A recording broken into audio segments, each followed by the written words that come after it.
I don't know what it is, but I always seem to get a good sort of playback fidelity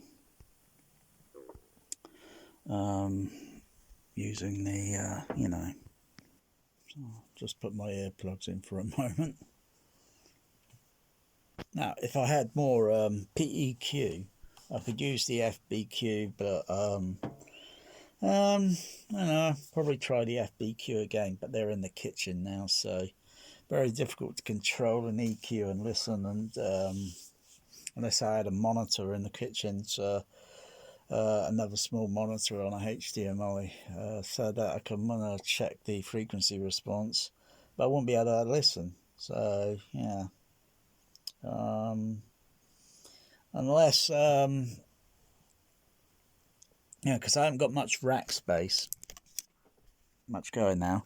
So the FBQs are in the other rack, but I could do a thing kind of like a cheat sort of thing, and that's using some long XLR microphone cables.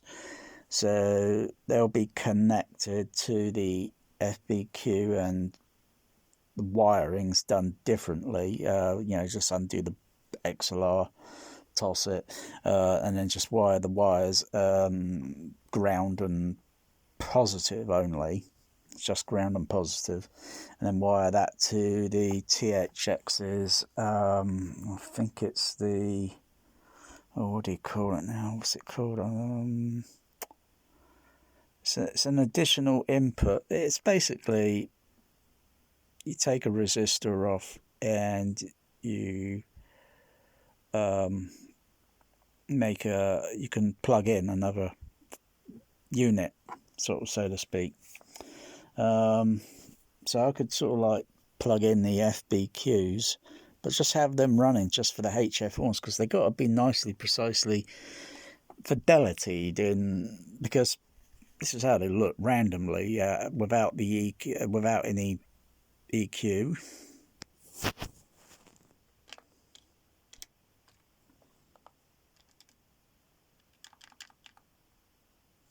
So I'll just turn off the EQ there, and I'm using an additional EQ to do an extra softening down of all channels simultaneously. So I'm doing individual, but that EQ is basically going through to the full range on the that's why I'd rather do it separately, because also the frequencies get bumped up a little bit extra due to the screen, due to maybe the characteristic of the HF horn, and certain frequencies get elevated. When looking at it electronically, the crossover frequency is nice and smooth, whether it be using one where it's got a smooth curvature, or if it's stepping like what it is at the moment, and it steps up, etc., but it's smooth.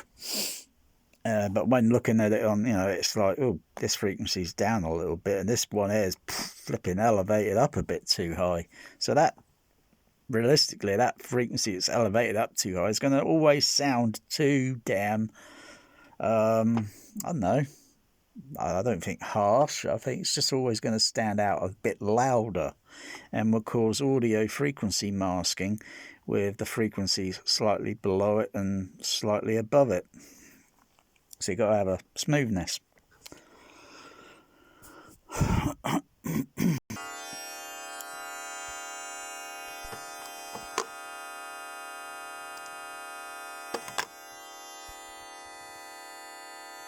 So that's how it is. I won't play it too long, just a general idea. And that's just using multi-tone. You can use all sorts of tones. You can use pink noise, white noise, multi-tone. Multi-tones are kind of steady state frequency. I'm only using third octave, so and when you go like third octave into, say, like just put that up, pause it, pause the frequency, and then just change the octave, and then go to, say, 1/48th. And you see all the frequencies lined up like that. Yeah, it's a little bit uneven. It's not big deal to correct. It's easy, providing you've got enough PEQ filters. And you ain't going to get many of those on a Behringer DCX.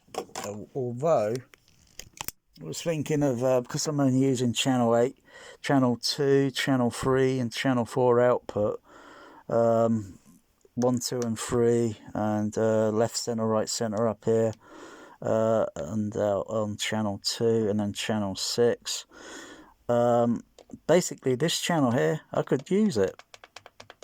All I need to do is put a Y lead on the back and connect it onto channel 1 and 2, 3 and 4, 5 and 6, and then the XLR that's connected on the back, just connect that, and then I can enable this one here, I can enable the other channel, and then I'll give that would give me another 9-band PEQ filters.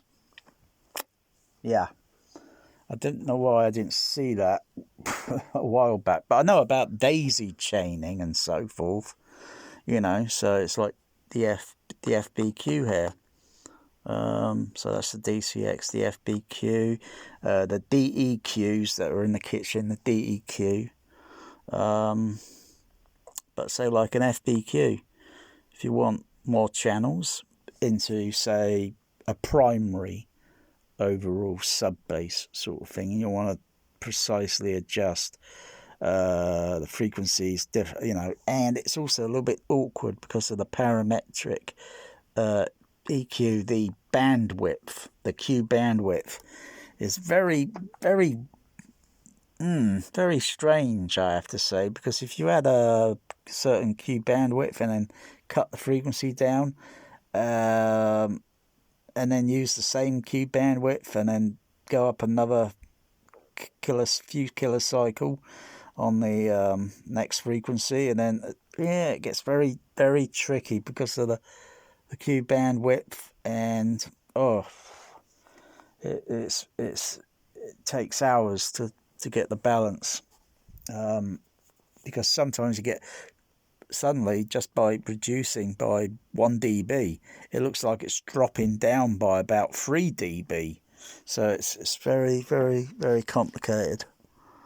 But yeah, that's you know, is what it is. That is so if I need individual frequencies to do that, 1/48th octave, I need about how many PEQ filters to do that?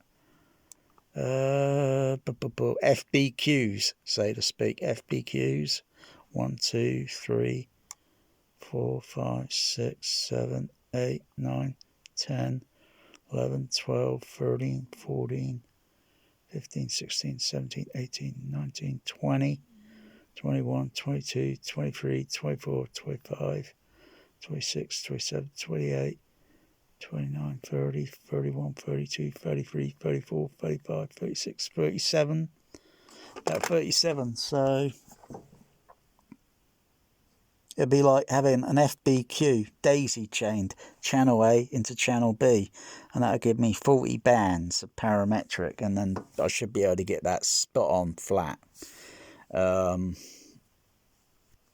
Otherwise I'll run out of PEQ with a DCX. But if I daisy chain the channel 1 into channel 2, it's only going to give me 19 bands, so it's barely cut it. Analysing, looking at it, and you could say like, I could put a PEQ filter here and then widen the Q bandwidth out a little bit so it goes over the other frequencies, and then lower it down, and so I could probably get away with maybe 1, 2, 3, maybe 4, 5, 6, 7, maybe about 8 PEQ filters, but it's very tricky, and especially when listening to the tone, you've got to wear earplugs. You can't just, you know, otherwise you go stir crazy listening to this multi-tone. So that's just on stop at the moment, so resume. And then go to the next channel. If it's unmuted. No, turn the PEQ off. This one's a little bit different. And go to the next channel. Go from centre to right. Bloody hell. A blind man looking at that, I think, what the heck is going on there? Hasn't been my cat bear up to something behind the screen now, but doesn't look like it. Just, I don't know. Can't make that out. But it's correct. It can be corrected, but it looks, you know, I'm thinking, just mute, stop on the, thinking, oh, go behind the screen again, take the speakers, take the HF horn down, put them on the bench and go through them again. Because occasionally they need realigning, which takes hours, because you've got to use multi-tone, pink noise, frequency sweeping, spot sine wave as well. Got to use a single sine wave tone and to check for harmonic frequencies, and that takes hours. That's hours of work, and you got to have the patience for it. Otherwise, you know, most people would, you know, would just crack up within probably, I don't know, less than a few minutes. It's not easy. It's has to be a very precision work. But I really don't know what's going on there. But the tones are going all the way up to the highest frequency. But yeah, so probably correct that. That's not a problem. And then play back something, which I've already done, mind you, because I've already done that correction. So turn the PEQs back on. They won't look perfect because there's only so many bands I can, you know. How does it look electronically? Okay, so for that I've got to turn the microphones off and go connect it up. Okay, so connect it up. So it's connecting onto the THX.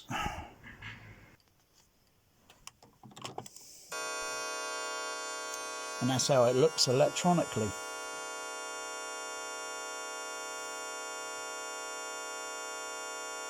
It's got a bit of a rise there. I don't know why, because it should be the opposite way.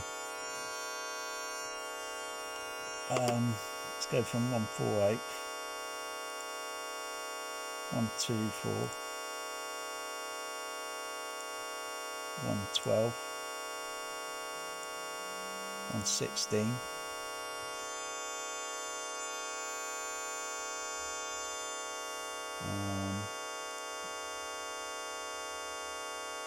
1/3,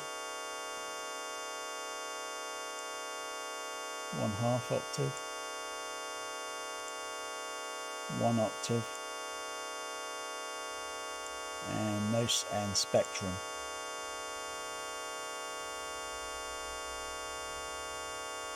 Or basically spectrum, that's no filtering, and it's nice and smooth. But again, pause it, recording, mute that. How many bands there? I think it's the same, about just less than 40 band. 1, 2, 3, 4, 5, 6. Oh gosh, it's very awkward because my hands they shake. But it's less than 40 band there, I think.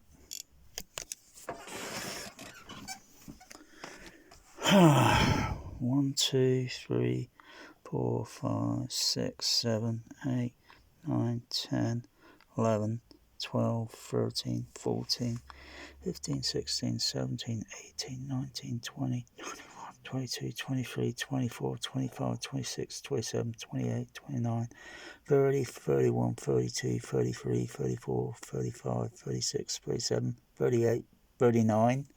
It's almost, okay, for argument's sake, 40 bands.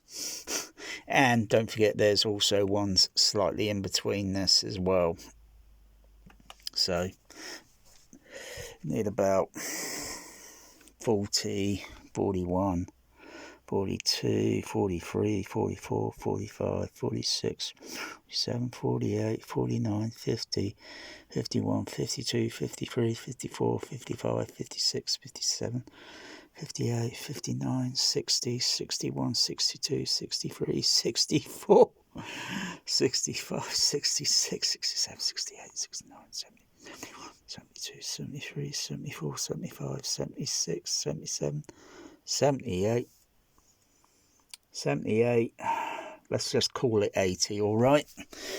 You can always have an additional something there in between, so you could use as a kind of finalizer to, once it's all leveled on the speaker, and then widen the cue out to go over, and then once you got everything, you know, looking all the same on every speaker, and then kind of widen the cue out, and then just to soften it, because don't forget some of these tone frequencies in the sound mix, and sometimes they could be a little bit harsh, you know, like, oh, that's very loud, exaggerated sort of. You want it kind of like natural sounding almost, even though it's a fabricated film mix and music, it's fabricated.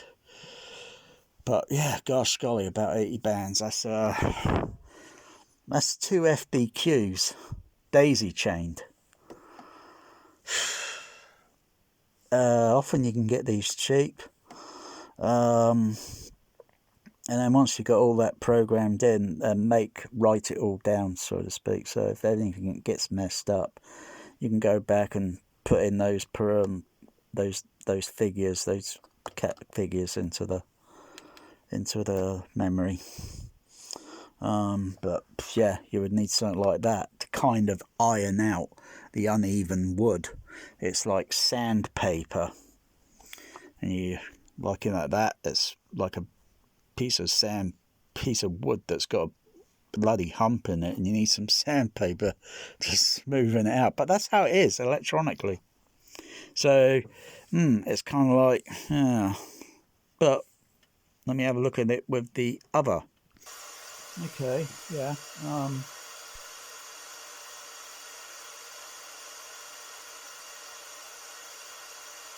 Pink noise. So it's smooth. Magic's giving Bearer a lovely licky. Probably thinks he's licking himself.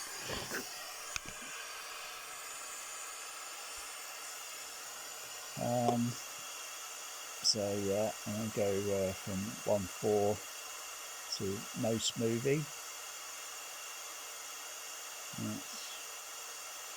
There we are. Can't really make heads or toes of that. 1/6. 1 octave. Should be more or less there.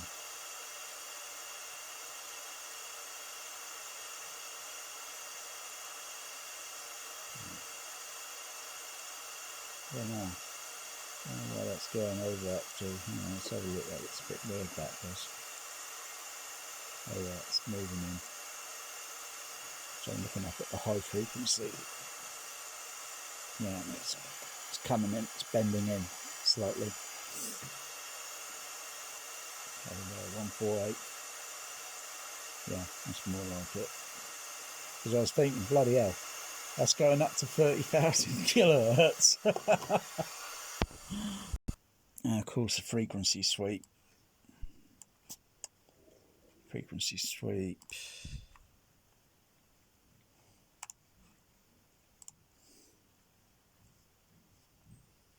Started at 250 up to 20,000.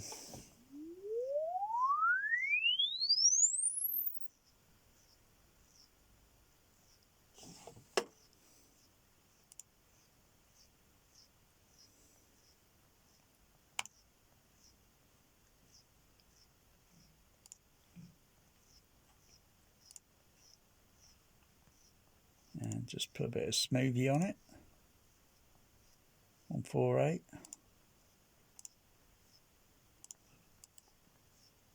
Look at that. Perfect.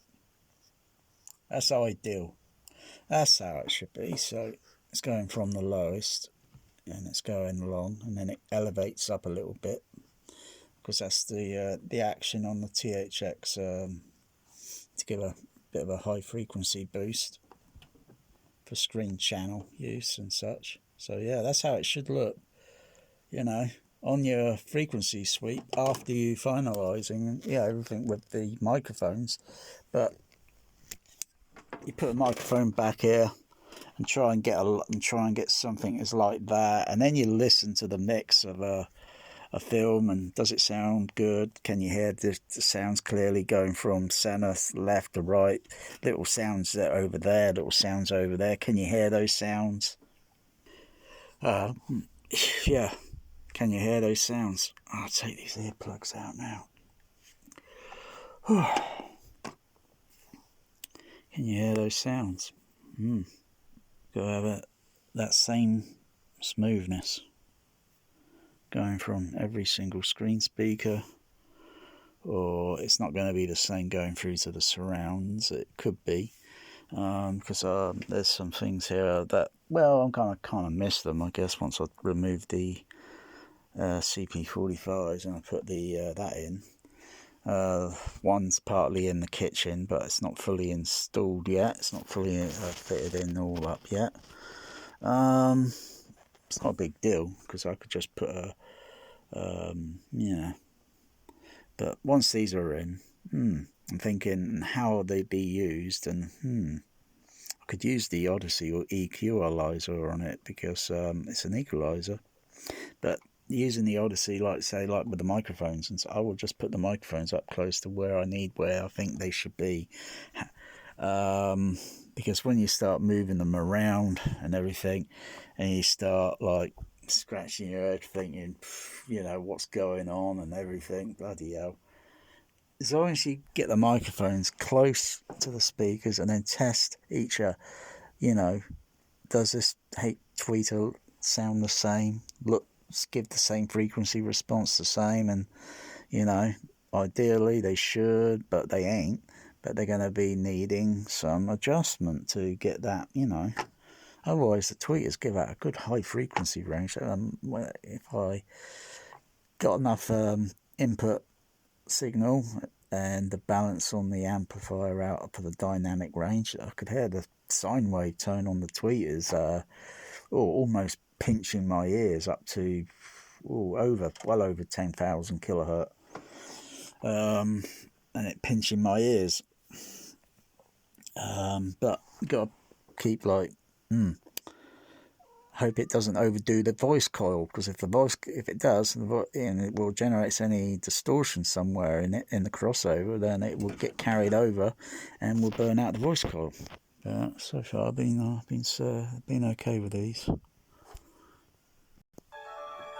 to Admiral Kirk's shuttle. You're cleared for docking. Approach port side. I can't quite hear the glasses effect when he's taking the glasses off. I know it's there. Enterprise to Admiral Kirk's shuttle. You're cleared for docking. Approach port side. Because the other frequencies on the dialogue, voicing in center, there's certain frequencies that are a little bit causing a little bit of audio masking, and because I'll show how I've seen how it's looking as it is, and it needs correcting. So I'll just turn on the PEQs.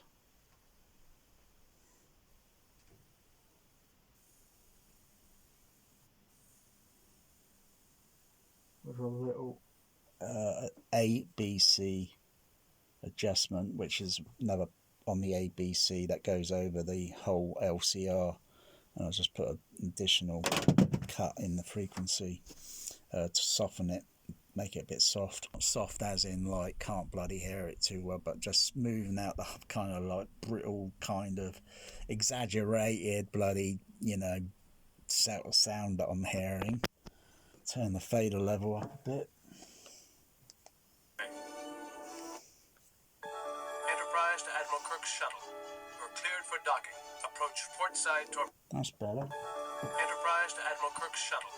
You're cleared for docking. Approach port side torpedo bay. That's better. I can just hear the glasses being like he's pinching the, you know, but they don't really make that sound that you hear in the bloody movie. I don't know what bloody sound or what bloody tweaking they've done on the EQ, but it just seems like something there. It's like Captain Kirk's got gigantic bloody fingernails or something, and it's making a tingling bloody sound on the bloody glasses. It doesn't make that sort of bloody sound. It doesn't. Lost the bearer to get him away from the screen. It's a glitch in the Matrix. Kirk's shuttle. You're cleared for docking. Approach port side torpedo bay. Enterprise, this is Admiral Kirk's party on final approach. Enterprise welcomes you. And I can hear a bit more detail over on stage right where Uhura's clicking buttons. There's two, or kind of like, is it 2 to 3? 2 to 3 sound. Enterprise, this is Admiral Kirk's party on final approach. Yeah. This is Admiral Kirk's party on final approach. Welcomes you. I think it's a. Enterprise, this is Admiral Kirk's party on final approach. It's very quick, fast. You see her. You know, she's not really pressing buttons. She's just moving her. You know, director says move. You know, and we'll put this in sound editing. And there's like button switching, clicking sounds that I can hear. Often, originally or mostly, I only hear one type of clicking sound. But if you get the frequencies all balanced right, you should hear like 2 different sounds, like click, click, sort of click, click, click. Along with the dialogue that's in the centre, and of course being that it's a little bit louder level, you commonly run into problems with audio frequency masking, and then you can't blimmin' hear what's going on. There's another blimmin' scene in Star Trek movie, Star Trek 6, where Captain Kirk gets out of the chair. Chang. Can you see me, Captain? And then he gets out the chair, and you hear 2 different sort of sounds. Like you can hear that as he's getting out of the chair, the captain's chair, you hear a sort of sound, but also at the same time when he says Chang, and some part of that is causing a bit of audio frequency masking, and it's like mute the center channel. And I listen to the stage right, and I can hear the detail there. You can't hear the dialogue leaking, or it's not really dialogue leaking. It doesn't kind of go out into the other channels like it does with.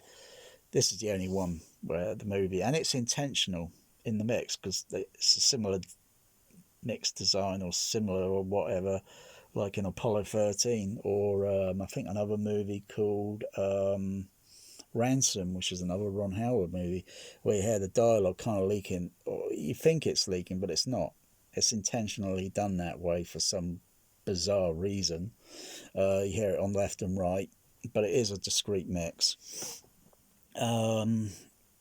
But in Star Trek 3, 4, 5 and so on, you don't hear that. It's totally individually, it's totally isolated and everything. But those are the things that I listen for, and I think, okay, how do I correct it? I might go to Star Trek 6 now. It's just loading up. Anyway, the sound that I've got to be specifically mostly listening to, you can hear proportionate in the in the HF horns, but most of it would be somewhere down, a little bit lower down in the frequency range. So, you know, a little bit below 1 kilohertz, I think.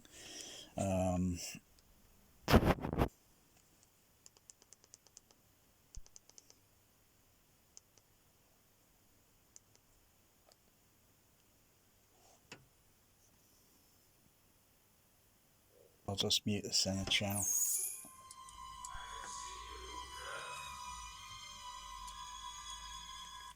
And I can just hear like a little kind of clock, clock, clock, clock, clock, clock, just as Kirk gets out of the captain's chair. Because you should hear all these details, all these textures that are mixed in. You should hear all these textures. And, you know, a trained listener will kind of like quickly listen that way, you know, to kind of like participate. I think they called it back in the 1970s or maybe the 80s, the Dolby Stereo participation, because they found some audiences, some listeners were reacting,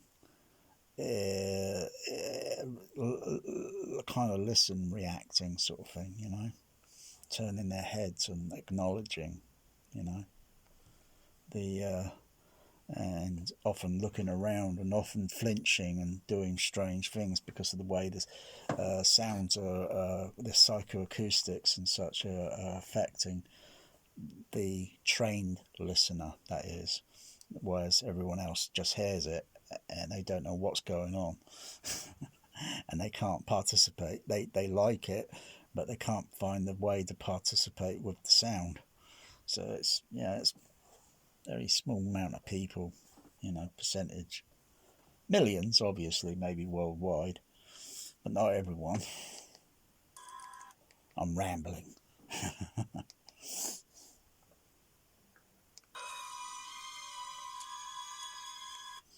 So I can hear that little sound there. But if I put the center on, I think I'm going to still have that. There's a little, you know, something that's kind of eluding me, because all the sounds are all made up of frequencies and they're all dancing around, moving around. And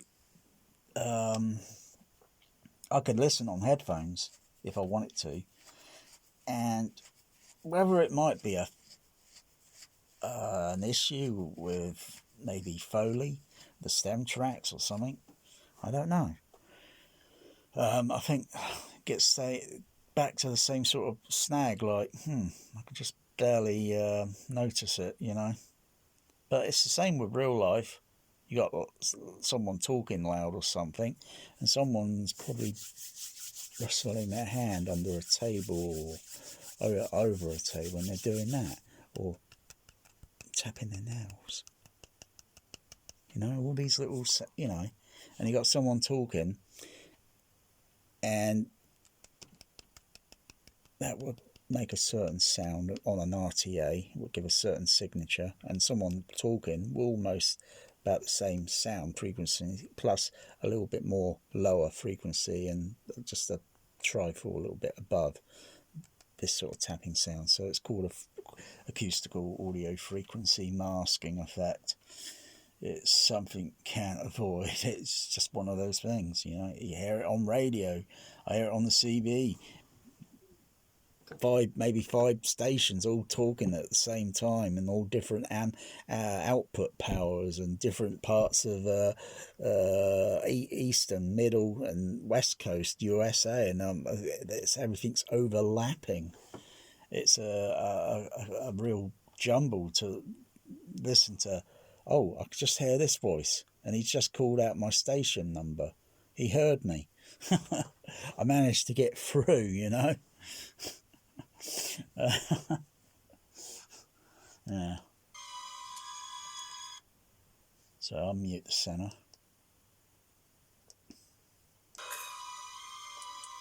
Chang. It's just the bit where he says Chang. Because it's ch ch ch ch, and the other sounds kind of like a pop pop pop pop. Kind of, so if you've got something like pop pop, very low frequency sort of thing, and you got something high with a little bit of low in his voice as well, you're going to get audio frequency masking. Chang. But I'm on the case. Whereas most home cinemas, home theatres, you know, they're bewildered. They entrust their Odyssey to do what it is designed for, and maybe if like I say, if you use the Odyssey and multiplex the microphones around the room, some people may want to try that. And so it's like you get these microphones, and you just got to get everything configured. Going for an audio mixer, obviously need a few of these audio mixers because you've got to do the surrounds as well. Because the Odyssey, the minimum, if you want to try and see if you can get good result with the microphones up close, because you do hear sound better. But then, got to move it back a little bit with a microphone, and then I know everything's been done. Okay, I'm just going to put another parametric EQ filter in here, widen the Q bandwidth out a bit, lower it down so it takes out a lot of the other kind of harshness, because you want to hear the very, very top end high frequencies that you may not even notice most of the time. Little sci-fi sound effects like in the movie, like now hear this, now hear this. And it's like, I think it's like 2 or 3 sort of pulse high frequency sound sine wave frequencies, but they're very, very high frequency, above 10,000 kilohertz. So yeah, you could use a few of those, and most people will not be using multi-surround array. So you just put a microphone near, you say your typical, your left, center, right, one for your left surround, right surround, and just your sub bass, and then just do it quickly. Just do a quick one and see if it works. Does it work better? Of course, it's a little bit more than that, because you need a microphone for your mid-range, your tweeter, your bass driver, or if it's two-way, your bass driver, one for your mid-range, your horn, HF horn. Otherwise, the Odyssey is going to be thinking, and it's going to cockeye your bloody frequency response like no other. So you got to have make sure you got a microphone placed for every, so it's seeing the sound coming in, and then it will correct it, and then just give it a listen and think, I think that's a little bit better, and then turn it off, turn the Odyssey thing off, listen again, like, that's a little bit difficult, and that's a little bit harsh, and then turn it back on again. It's like, that's a little bit better, but still, it might do this bass problem issue, and that's solvable. That's easy to solve. If you could put your system through another, say like a DCX or whatever, a multi-channel loudspeaker management system, and then just simply put a parametric EQ filter somewhere down near where the bass is, or just use a low pass filter, bring the dial up to a certain frequency and just raise the level up, and then you've got your bass restored, and you've got bass in there as well. Do it for your screen channels, your surrounds, and you've got bass in there, because your LCRS should be doing a lot more of the bass than it is with the just the occasional LFE.1. And making sure you got a nice consistency in the smoothness, But yeah, I think it's almost kind of there, but it's like where to place the microphone, and it's trial and error. But I can get things better than probably most stubbers. I don't have to use the Odyssey myself. I mean, if I did, and I'm using any other matrix thing here, like down here for my 5 screen, it's going to cockeye the matrix, because the frequency is already going down from here to here, and then it travels then up to up to here, and then it comes back down through to here, and then off as well as there, and then off over to the THX sound system in the kitchen, and then the amplifiers, this cable, and then the JBL speakers. 44.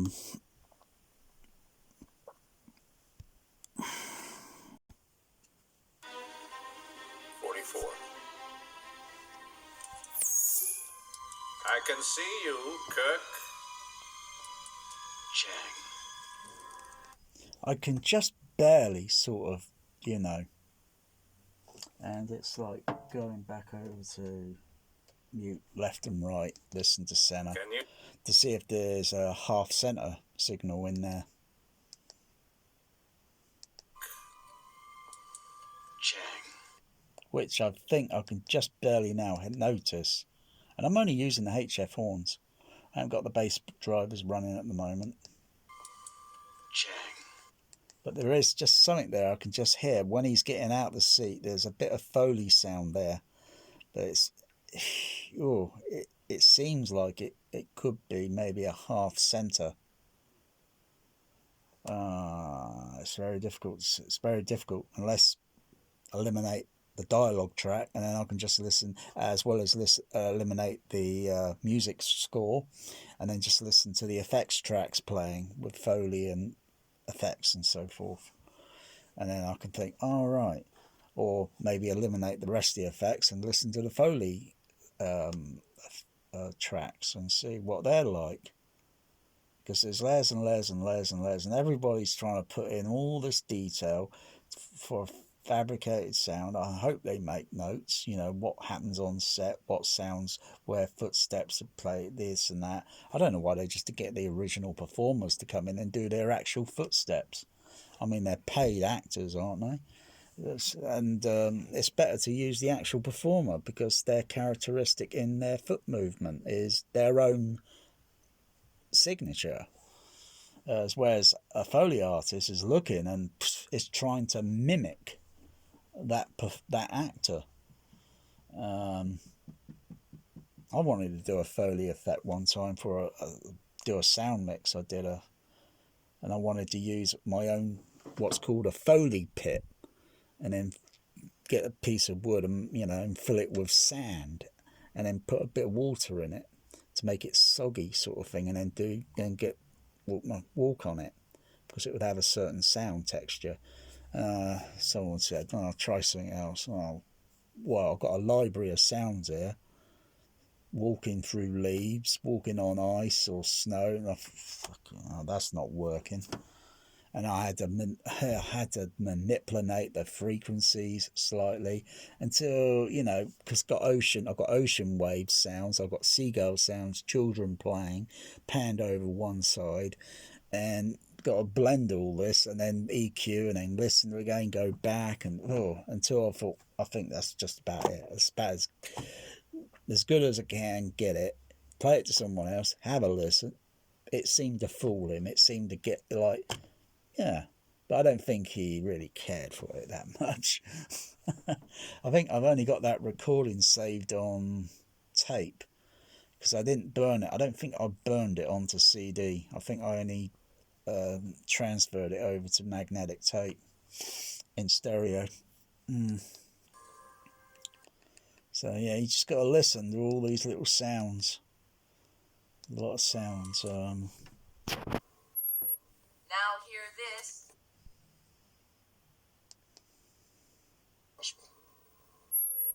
Now. I'm not sure if this is going to work. It's possible. Now hear this. Now hear this. Okay.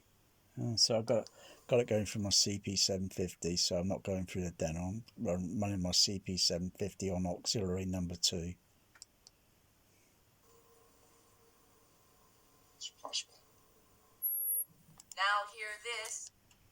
And there's that like sci-fi high frequency sound there, which is,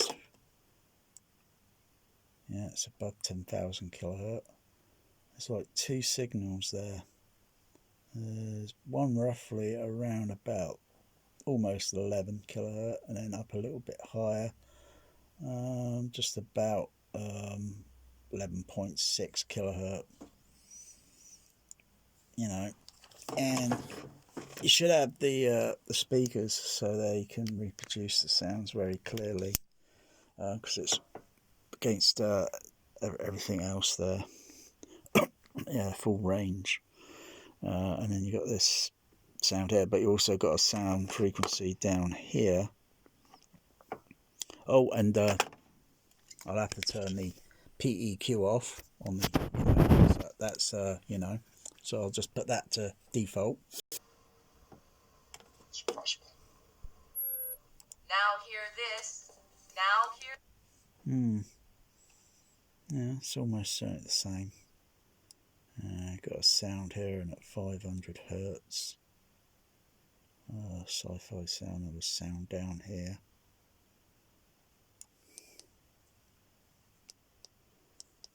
Court reporter to sickbay.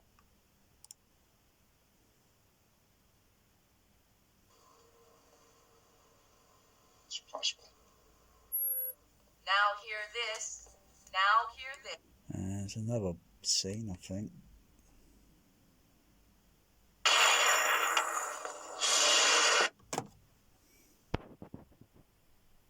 This is the bridge. We are still in Klingon space. Deck 9, remain at battle stations. Deck 9, remain at battle stations. Yeah, there's that boop sound again, where Mr. Scott's having some tea and he's really slurping on that bloody tea or coffee or whatever he's drinking. It's probably not even any drink in it. This is the bridge. We are still in Klingon space. Deck 9, remain at battle stations. Deck 9. It's a real bloody obnoxious, like, oh, doesn't that make you cringe? Stations. There's that very high frequency again.